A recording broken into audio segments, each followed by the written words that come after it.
Hello, my name is Andrew, and this video will serve as an introductory guide to using if-else statements in C++, their implementations, the definition, the various formatting you may need using these if-else statements, and just basically giving a very basic guide as to what you may possibly use these for, and basically give you a little bit of inspiration on what you can incorporate these into your various programs, how one may do so, and just basically showing their very effectiveness and usefulness during this video. So, let's just type a little bit of code here. Let's just give a int x.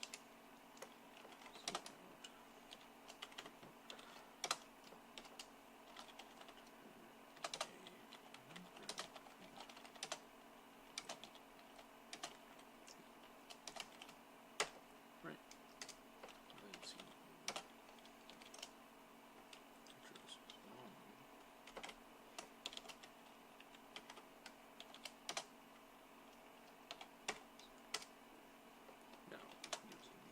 Statement, we will determine that x must be less than or equal to 10. Enter the braces here. There we go. Put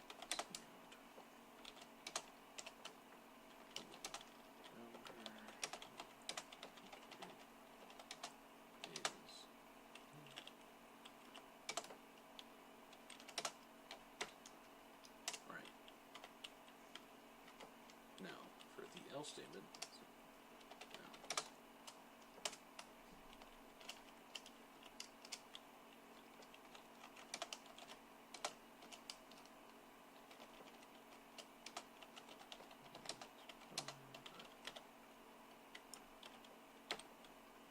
There. Now, basically, what this program is saying is, is asking the user to enter a number between 1 and 10, and the if-else statement is to regulate the user's input here. So the if statement is if the number is chosen correctly between the limits of 1 and 10, it'll say the number you entered is, and it will show the number. Otherwise, it'll give you an error message telling you to run the program again. So, once we, whoa.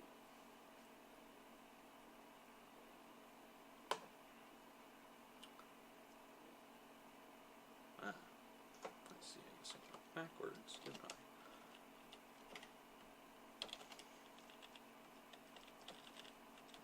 It's a very bad habit to do this, for me anyway.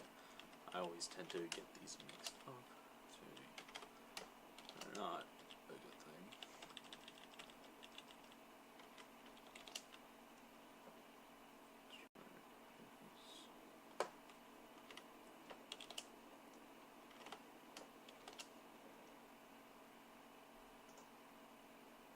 Let's try running this again.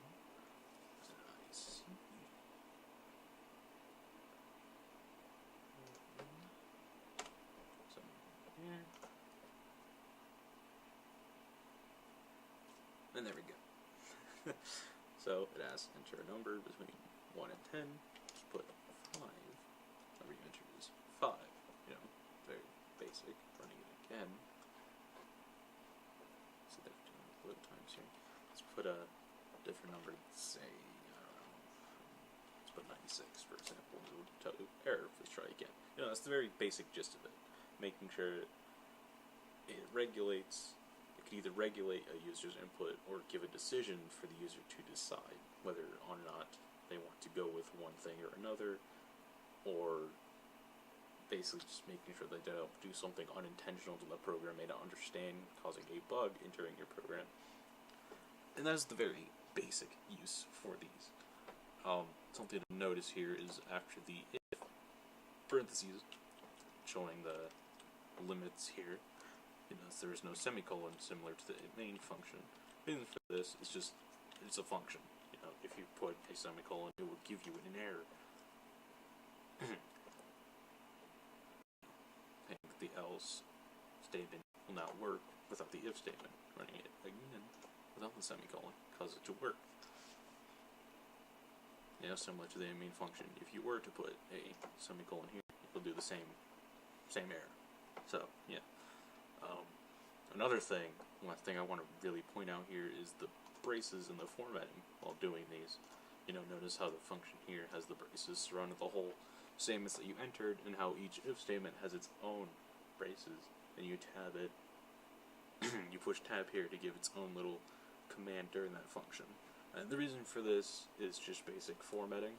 It's very handy to do this, very good practice for you to format things correctly, make sure that everything is easy to understand. For an example, if I could run the program just fine without these braces. Yeah, just backspace here.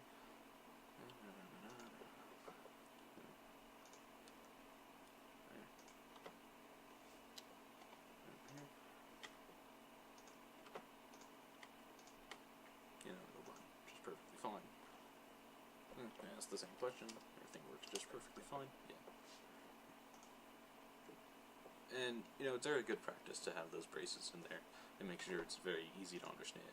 This is very short code, only 26 lines, but imagine something 1,000 plus, maybe something along the lines of 10,000 on a huge project between multiple people. You leave the braces out, it's very difficult to understand. Just looking at this may look a little bit jarring to you, and it's very good practice to do so. That's basically the very basic uses. Their formatting, correct formatting, and that's really much it for the if else statements. And I really hope that you enjoyed this video. Hope that this was very useful to you guys, and I'll catch you guys later.